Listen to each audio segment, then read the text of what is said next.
আসসালামু আলাইকুম এভরিওয়ান, সবাইকে শুভ সন্ধ্যা। আজকে আমি দেখাবো ঘরের উপকরণ দিয়ে কিভাবে আপনারা সহজে সিঙ্গারা তৈরি করতে পারবেন। প্রথমেই আমি পরিমাণ মতো ময়দা নিয়ে নেব এবং তাতে পরিমাণ মতো লবণ, তেল এবং কালো জিরা দিয়ে মাখিয়ে রেস্টে রেখে দেব। এবার একটি কড়াইতে তেল গরম করে তার ভেতর পেঁয়াজ কুচি, তেজপাতা, দারচিনি এবং এলাচ দিয়ে লালচে করে ভেজে নিব। আগে থেকে আমি মাংস কুচি করে হালকা লবণ দিয়ে ম্যারিনেট করে রেখেছিলাম। এবার ওটা তাতে দিয়ে কিছুক্ষণ ভেজে নিব। এবার আমি আদা এবং রসুন থেতো করে রেখেছিলাম, সেটি দিয়ে দেব।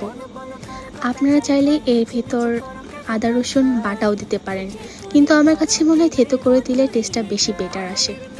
এরপর তাতে হলুদ গুঁড়া, মরিচ গুঁড়া এবং লবণ দিয়ে কিছুক্ষণ ভেজে নিব, আর জিরাও দিব কিছু পরিমাণ।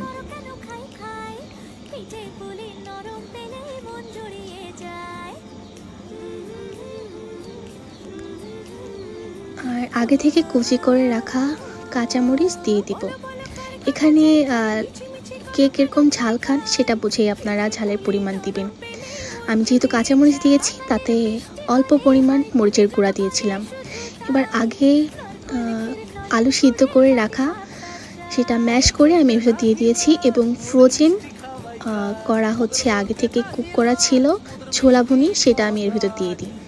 এবার যে রেস্টে রাখা আমরা ডোটা করে রেখেছিলাম সেটাকে ছোট ছোট লিচি করে নিব।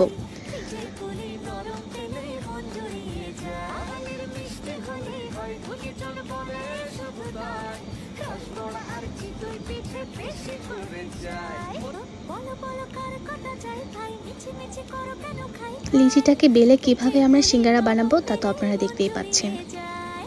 আশা করি আপনাদের কাছে রেসিপিটি খুবই সহজ এবং মজাদার লেগেছে। যারা দেখেছেন অবশ্যই একবার হলেও বাসায় ট্রাই করবেন। আমি যদিও বা তো পারদর্শী নই, দেখতে যেমনই হোক না কেন টেস্ট কিন্তু একদম 100%।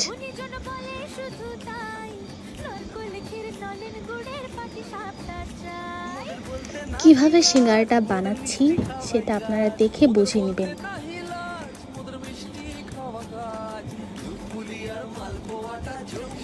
এই ফাঁকে আমি চুলায় তেল গরম দিয়েছিলাম, তার ভিতরে সিঙ্গারাগুলোকে এপিট ওপিট করে ভেজে নিব, যেন চারপাশে প্রপারলি কুক হয়ে থাকে।